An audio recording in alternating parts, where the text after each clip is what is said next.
Hello everyone, and welcome to the first of many to come origami tutorials on this channel. As you already know from today's video, our model for today is the Origami Jumping Frog. This model was the first model I've ever folded, even before I knew about origami. Back when I was a kid, my friends and I used to compete on who can make the best frog that either can jump furthest or highest. And frankly, it was tons of fun as I experimented with different types of paper on different dimensions until I got the formula for the best jumping frog. That said, let's jump into our tutorial for today. For today's tutorial, we're using ordinary folding paper, double-sided. The dimensions of the rectangle are 2 to 1. You can achieve this, or you can get this rectangle by cutting a square in half. And our first step would be with the right side up. We're going to get the corners into the middle point, into the opposite middle point, like so. Let's start with this one.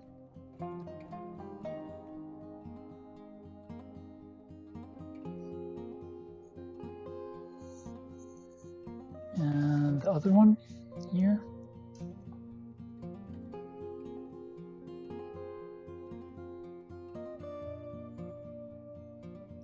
And we're going to unfold. And now we're gonna do the same on the opposite corners.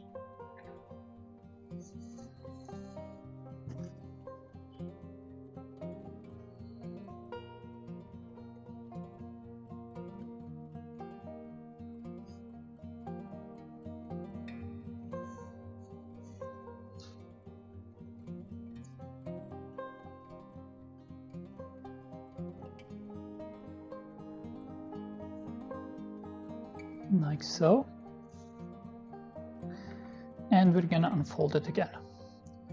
Now we're gonna form a mountain fold right here while folding the two previous folds that we already done, two valley folds. And the way to do that is by pinching the corners like so, and then forming this triangle like so.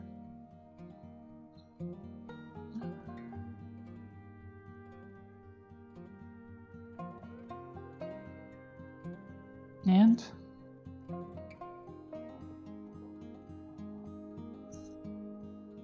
we're going to repeat this on the other side. Gonna pinch one fold and like so, we have formed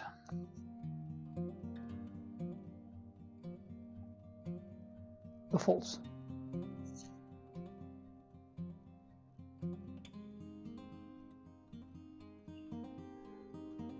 Now we're gonna get this point over here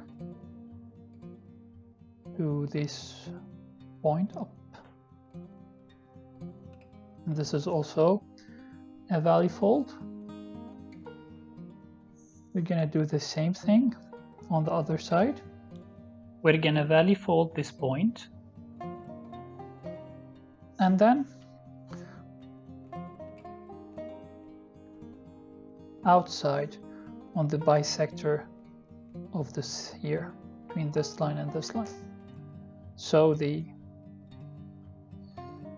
edges would line up like so. Here and here. And we're gonna repeat those steps for the bottom as well. So basically the same thing. Usually when I do origami models, I tend to double crease my folds. So after I fold it, I crease it with a spoon or a ruler or something like that. But for this one, doing so would make it, or would take away the flexibility of the paper and thus make the jumping power of the frog less. So I intend not to do it in this particular model. Then afterwards, we flip our model to the other side, and you see we're going to fold this triangle here, valley folded into the interior of the model, like so. And then we're gonna fold these two flaps also over it, so they would meet in the middle, like this. This is one, and this is the second one. Then the final step is to do the spring that will make the frog jump. So basically we fold the frog in half, and we have to make sure that the front and back legs are lined like so, and then we're gonna fold it again so the edges align,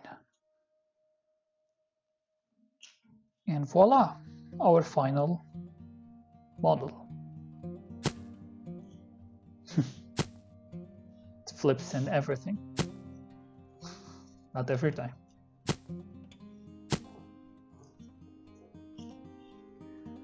As I mentioned in the beginning of the video, you can experiment with the type of paper or the dimensions of the model.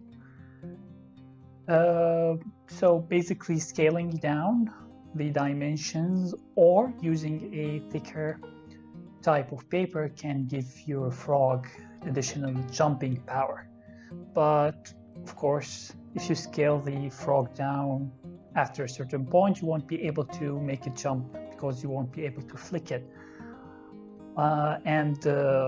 Picking a really thick kind of paper like a cardboard or something like that, you won't be able to fold the model at all. So that said, thank you for watching today. I hope you enjoyed the video. I encourage you to go and do your own origami jumping frog, and see you in the next video.